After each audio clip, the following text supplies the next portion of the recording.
భగవద్గీత 4వ అధ్యాయము 6వ శ్లోకము దివ్య జ్ఞానము పార్ట్ 1. అజోపి సన్నవ్యయాత్మా భూతానామీశ్వరోపి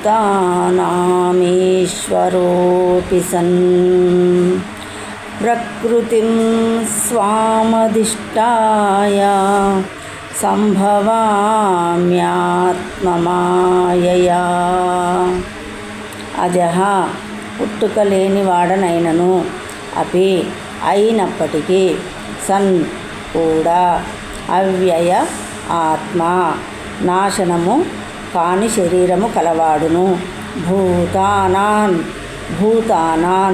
జన్మించిన వాటన్నింటికి ఈశ్వర ప్రభువును. అపి అయినప్పటికీ, సన్ కూడా, ప్రకృతిం దివ్యమైన స్వరూపముతో, స్వాం నా యొక్క అధిష్టాయ అధిష్ఠించి, సంభవామి అవతరించుచుండును, ఆత్మ మాయయ నా ఆంతరంగిక శక్తిచే. పుట్టుకలేని వాడనైనను, నా దివ్య దేహమెన్నడును నశింపనిదైనను, సకల జీవులకు ఈశ్వరుడనైనను, ఆది అయిన దివ్య స్వరూపముతో నేను ప్రతి యుగమునందును నా ఆంతరంగిక శక్తిచే అవతరించుచుందును.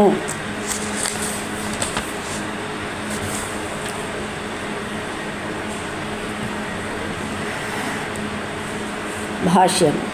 శ్రీకృష్ణ భగవానుడు తన జన్మయందలి ప్రత్యేకమును గూర్చి పలుకుచున్నాడు. అతడు సాధారణ మానవుని వలె గోచరించినను, తన పూర్వపు జన్మలయందు జరిగిన విషయములనన్నింటినీ జ్ఞప్తి అందుంచుకొనును.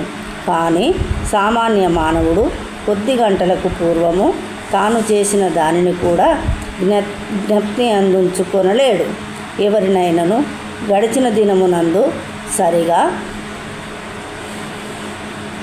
అదే సమయమున ఏమి చేసితివని ప్రశ్నించినచో వెంటనే సమాధానమిచ్చుట సామాన్య మానవునికి ఎంతో కష్టము. క్రిందటి రోజున అదే సమయమున తానేమి చేయుచుండునో గుర్తు తెచ్చుకొనుటకు అతడు ఎంతగానో ప్రయత్నింపవలసి వచ్చును. అయినప్పటికీ కొందరు మానవులు తామే భగవానులమని చెప్పుటకు సాహసించెదరు. కానీ అట్టి అర్ధరహిత వ్యాఖ్యలచే ఎవ్వరును మోసపోరారు. తరువాత ఇక్కడ భగవానుడు తన ప్రకృతిని లేక తన దివ్య రూపమును గూర్చి వివరిస్తున్నాడు. ప్రకృతి అనగా స్వభావము లేక స్వరూపము. తాను తన దివ్యదేహంతో అవతరించునని భగవానుడు తెలుపుచున్నాడు.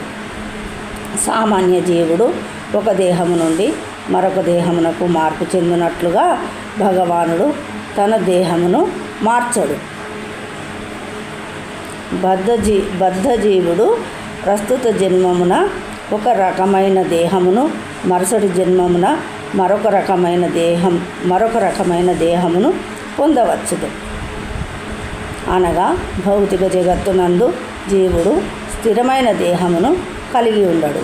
అతడు ఒక దేహము నుండి మరొక దేహమునకు మార్పు చెందుతూనే ఉండును.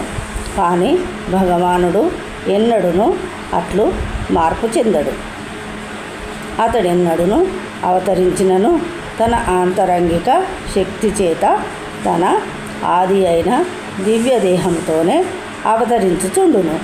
మరో మాటలో, వేణువును ధరించి ద్విభుజములతో తన దివ్య స్వరూపంతో శ్రీకృష్ణుడు ఈ భౌతిక జగత్తునందు అవతరించుచుండును.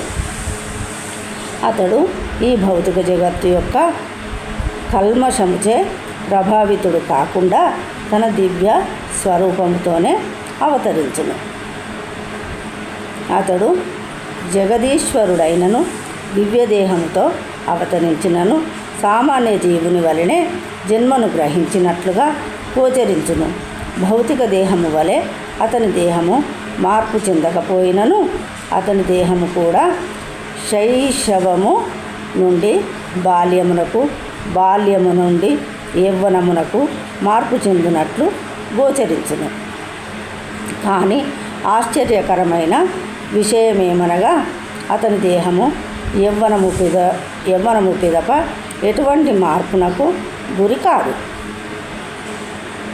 కురుక్షేత్ర యుద్ధకాలము నాటికి శ్రీకృష్ణుడు తన గృహమునందు మనుమలనెందరినో కలిగి ఉండెను.